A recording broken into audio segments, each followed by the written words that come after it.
Okay, good morning, guys. So today is Thursday, July 31st, 2025. The story I'm about to tell you, though, happened yesterday. So yesterday was Wednesday the 30th. I had a long day yesterday. It was chaos.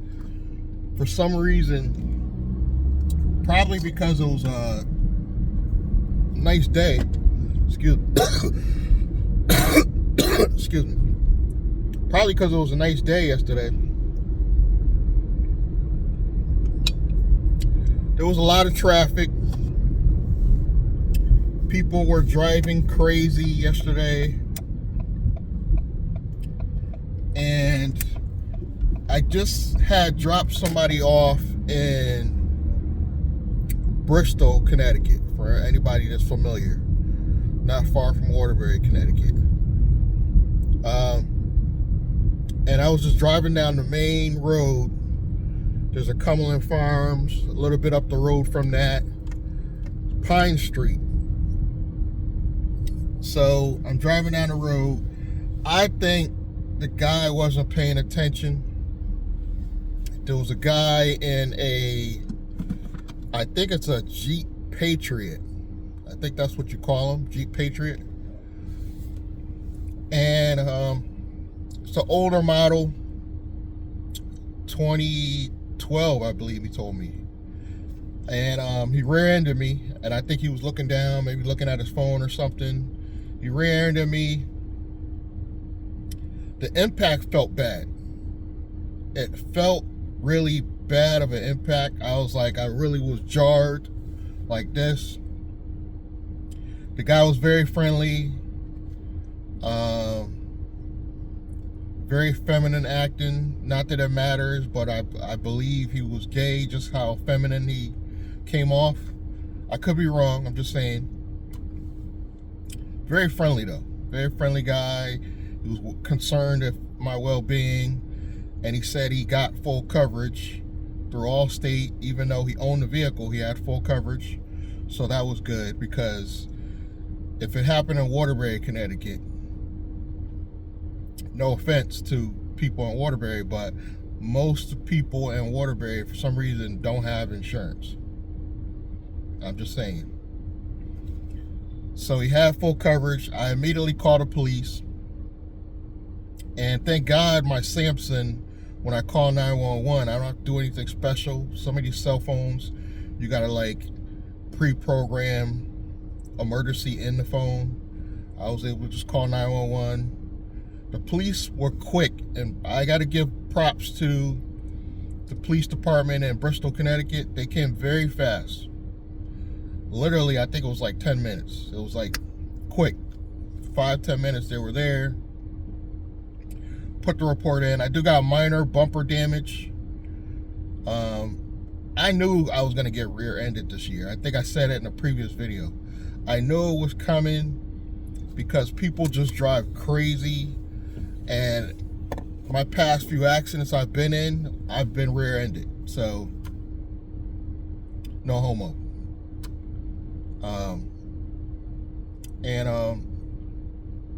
I just know it was coming. I just knew it. I knew it was coming. I'm just taking that glare out of my eyes. I felt it coming. And it happened. I'm thanking God I didn't have a passenger with me to report me to Uber and involve them and all this other extra red tape. I'm glad the police came quickly. The guy has Allstate in coverage, so I contacted Allstate the same day, started the process of putting in my claim. So God willing, I'll get a few $100s over what the actual damage is to take care of that. But I just know it was coming. But that's not the end of my day.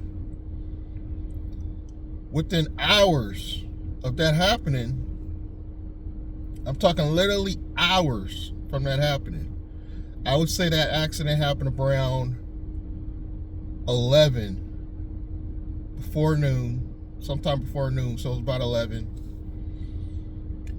I must have got home probably 2-3 hours after that, probably like 1:30, and I see my neighbor like pointing at me. Oh, it's him.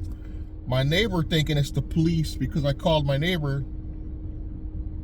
My neighbor's thinking it's the police for my accident, and it's actually the private detective. So he didn't have any like police uniform, but I noticed his gun.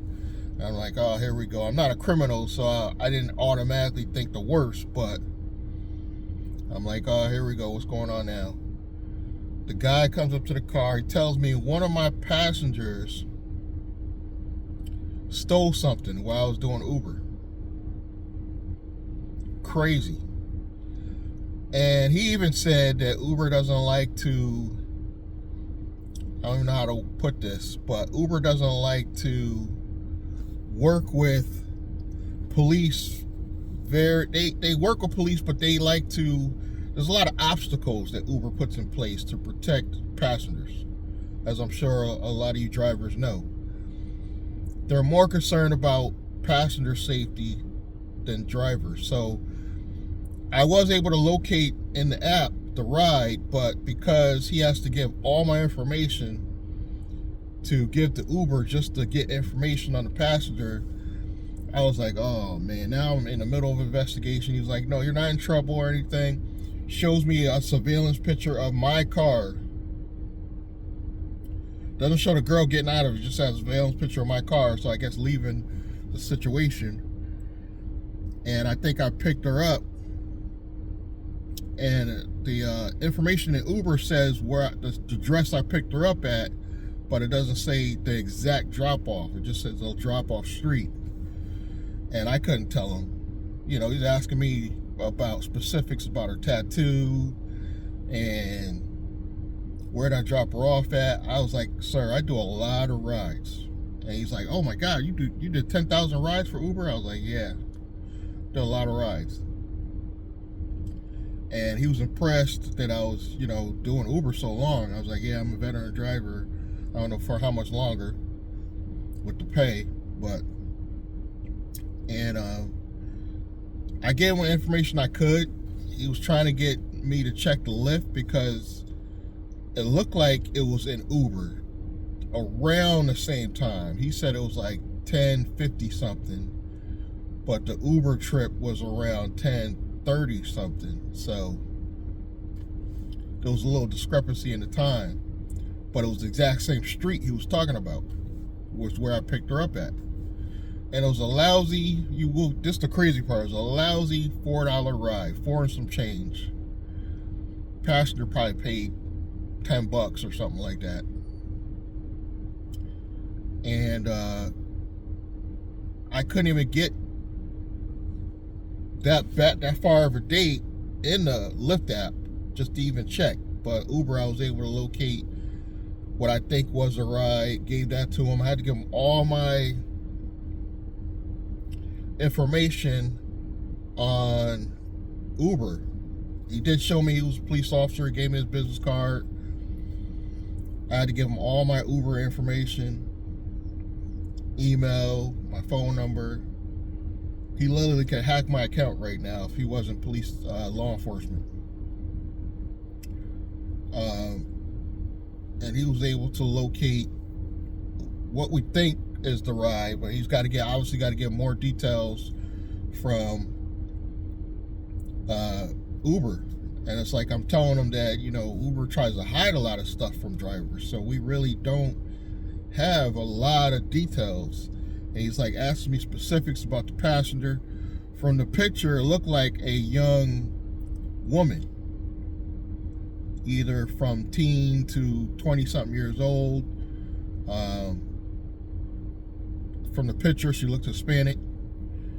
And I'm like, yeah, I definitely wouldn't try to look back and look at her because, you know, these young girls, I try not to stare at because I don't want to come off like an old creep or anything like that. And he's like, yeah, I totally understand. So I wouldn't notice her tattoos or any details about her like that. And he totally understood that. But it was just one of those rough days. And I'm like, oh my God. I did hit my quota that day, thank God. Towards the, and I only did like 6 hours of driving that day. So it's not like I drive. I really don't drive a lot of hours. And this is why. The more you're on the road, the more likely you are to be involved in something serious, like a worse accident. So I try not to stay on the road like 8-10 hours like most of you drivers. I shouldn't say most. I think most drivers are part-time, but for you guys to do this full-time, you know, I'm not telling you don't drive full-time. I'm just telling you got to be careful. You know, the more you're on the road, this is why I think going private is important, because you'll probably be on the road less and make more money.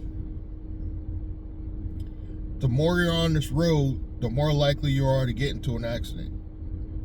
And thank God I didn't have to put in a claim with my insurance, because my insurance rates are sky high. I don't have the rideshare insurance. I know. You know, I know. I'm trying to save up to get commercial. But the way it's looking right now, if I get the rideshare insurance on top of my regular insurance, you're at almost commercial amount. And to me, it's not worth it. I might as well just wait and save and get commercial insurance, you know, rather than paying, you know, damn near $250 on the regular insurance and then pay almost another $250 for the rideshare insurance. Not worth it to me. So that was my day. It was crazy. And again, I gotta get a dash cam.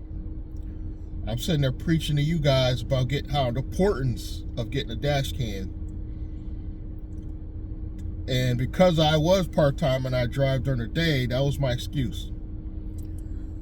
I am now gonna get a dash cam. I can't play any more games with that. It's getting serious now. And it is good for accidents, whether you're a driver or not, whether you're a Uber or Lyft driver or not. You should have a dash cam for situations like this. I'm thinking God, the guy did have full coverage insurance, and I hopefully will be getting a check sometime this coming week. By the time you see this video, it'll probably be sometime in August. But, you know, it's been a rough day, you know. I was like, how could this much drama happen in one day? And that did scare me, the fact he showed me a surveillance picture of my car. Because now, whether I like it or not, I'm involved in the investigation, because he has to give my information to go through Uber. Will I get deactivated from this? You never know with Uber. That'll be another, you know, fun video for you guys. Will I get deactivated from Uber? I should title this video that. Because Uber takes everything so seriously, I wouldn't even be surprised if, because they're doing an investigation about me for theft of this girl, that they temporarily deactivate me. You never know. You never know with Uber. They've done worse. So far, my whole driving career, I've only been deactivated twice. And they were both times on Lyft. One time I got a false report on me by some college girl. I know it was a college girl, because she was just trying to save money. So she lied and said I was driving erratic, or she thinks I was drinking or something like that. I don't remember what it was. And then another time, for what we all could get deactivated for, not picking up somebody with a service dog. I was in Hartford. It's not that I didn't want to pick her up because she had a service dog. If you spend any time in Hartford, you know the traffic is horrendous after 3 p.m. I was downtown Hartford, and I got a ping right when I was about to get ready to go head home. Excuse me. About getting ready to head home, and I got a ping on the other side of town, and the traffic was so bad, I was like, the highway's right here. And I admit, this was in the early stages of the service dog crap a couple years back. I admit, because it was a service dog, I was obligated to go get her, but I'm thinking, why? I'm an independent contractor. If I don't want to do this ride, it has nothing to do with her having a dog. I just want to end my day and get on the highway. But because it was a service dog situation, they immediately, the next day, I believe, deactivated my account. But guess what? Not even 2 weeks later, they reactivated my account because Lyft is desperate for drivers. Because they recycle drivers so much, because right now drivers are quitting. And this was like 3 years back. So drivers are constantly quitting. Veteran drivers are constantly quitting. And they have to bring on, for every veteran that leaves, they got to bring on 2 newbies or 2 or 3 newbies that don't know what the pay used to be, so they can scam them. So they're desperate. So a lot of times, you know, I congratulate the rideshare professor because he has that law firm he works with getting drivers reactivated. But as long as you didn't truly do anything malicious or try to get deactivated, or you weren't drinking or hitting on somebody, nothing serious, they will probably call you back because they're desperate. At least on the Lyft side. I don't know about Uber. Probably has so many drivers that if you don't fight it, you might stay deactivated. That's just my opinion. But that's the story I got. It was a long day, even though it was only 6 hours of driving. It was just a crazy day. And if anybody knows Pine Street, Bristol, it gets a little busy in the afternoon. Nothing crazy. But for some reason, it was a nice sunny day that Wednesday, yesterday. And everybody was out. And even in New Britain, it was like traffic everywhere. Everybody was driving crazy. I was getting cut off a lot. Get a dash cam. Get a dash cam. The minute I get a dash cam, I'm going to come on here and do a video promoting it. Hopefully I can get some affiliate dollars from promoting a really good dash cam. This is why we need one. This is why we need a dash cam. I know there was other reasons for me having one before, but and start thinking about doing other stuff, because honestly, guys, rideshare is dying anyway in 5 years for most drivers. You know, they're you know, I'm seeing videos about people talking about the automations coming. The Show Me the Money Club from the Rideshare Guide Network, they're talking about automation is coming. Waymo is not the only player in the automation game. Elon's threatening his little Tesla robo taxi service. There's other players coming in this automation, and with AI growing the way it's growing, instead of fighting against it, we should be using AI to come up with other businesses outside of rideshare. And if you want to learn, get some free AI training, I got you. I got a link below for some free AI training, or just go to blandrake.com, BLANDRAKE.com. I have a link below. Free. You can get some free AI training. If you upgrade to the $20 a month plan, you'll get even more access to more training and stuff that might help you start a real online business, as well as I got a grant resource. So I'm trying to help drivers with their plan B, because this is my plan B. You're watching it. You're watching my plan B. Video content.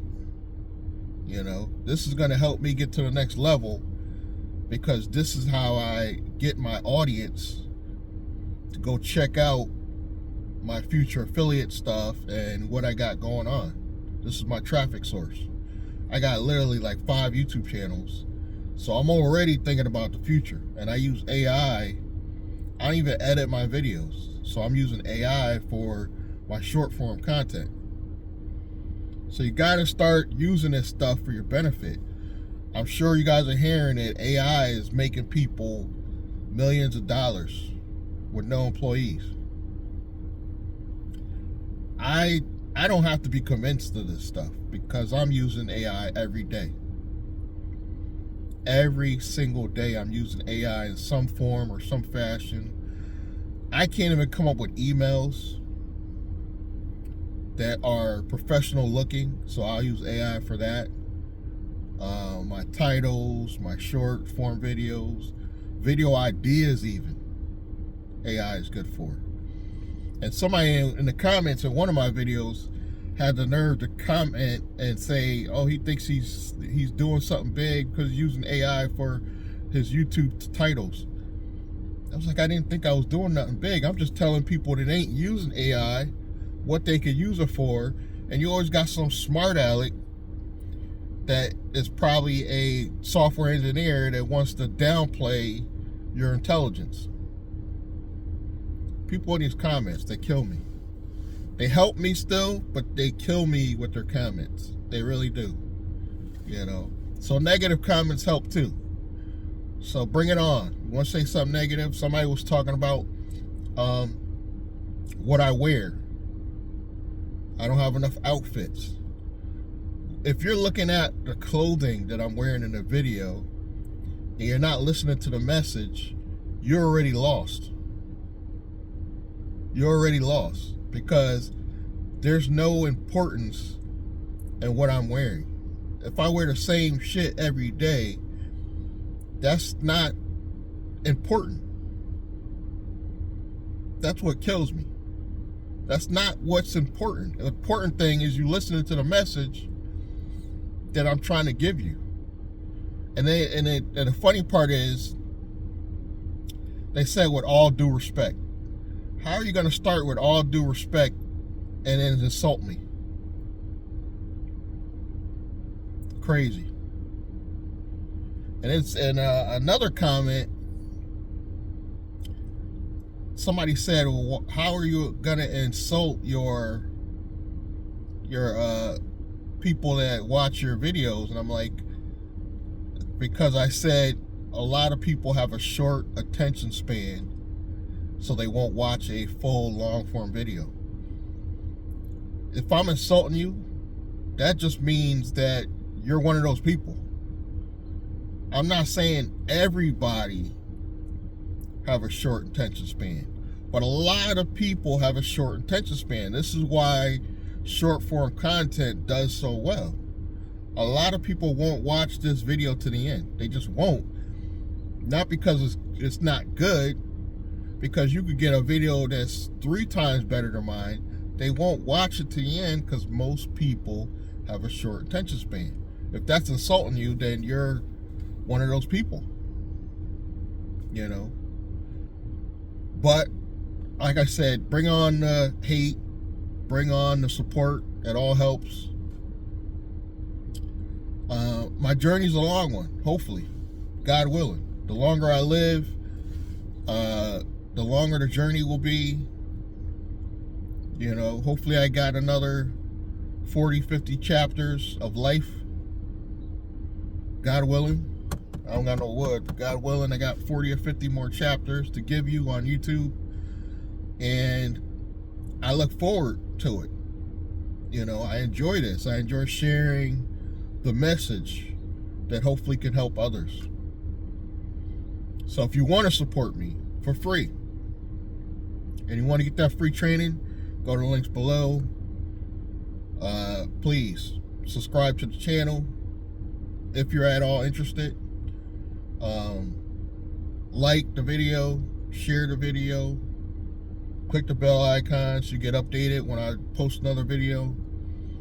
And I truly appreciate the support I've gotten through the years. Regardless of what channel you're watching this on, I appreciate the support. Thank you. Thank you. I'm humbled for the people that do support without the negative comments. You know, I'm going to see you guys in the next video. And hopefully I'll have a better day coming in August. You know what I'm saying? Because this was crazy. I'll catch you guys in the next one. Nice Guy Driver, Corporate Hustler, Will Blandon. I'll see you guys in the next one.